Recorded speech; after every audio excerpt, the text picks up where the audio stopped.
La facture s'annonce lourde également pour l'État qui n'a pas hésité à lâcher du lest pour sortir de la crise. 400 millions d'euros d'aide et d'investissements divers. Parmi les mesures très attendues, il y a le renforcement annoncé des contrôles dans le cadre de la loi Egalim, la mise sur pause du plan Ecophyto de réduction des pesticides. L'objectif de souveraineté alimentaire sera inscrit dans la loi.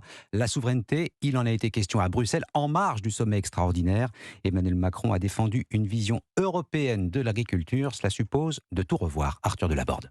Pour Emmanuel Macron, c'est l'approche européenne sur l'agriculture qu'il faut totalement revoir. On est à un moment historique, on bâtit un nouveau modèle agricole. Ce modèle agricole, on doit le faire avec nos agriculteurs. C'est exactement ce qu'on vient de lancer ici au niveau européen. Bruxelles s'est engagé à faire des propositions sur la simplification administrative avant la fin du mois. Le chef de l'État veut également mettre au pas les centrales d'achat des distributeurs au niveau européen et s'attaquer à la concurrence déloyale entre les États membres qui, à ses yeux, pénalise les produits français. Quand on a une règle européenne, il faut qu'elle soit contrôlée de la même manière dans tous les pays. C'est pourquoi nous demandons la mise en place d'une force européenne de contrôle sanitaire et agricole. Cette proposition risque de heurter certains homologues d'Emmanuel Macron, prévient un diplomate, car elle sous-entend que certains sont laxistes dans l'application des normes européennes. Le chef de l'État plaide par ailleurs pour renforcer les contrôles sur les clauses miroirs s'appliquant aux produits importés sur le marché européen.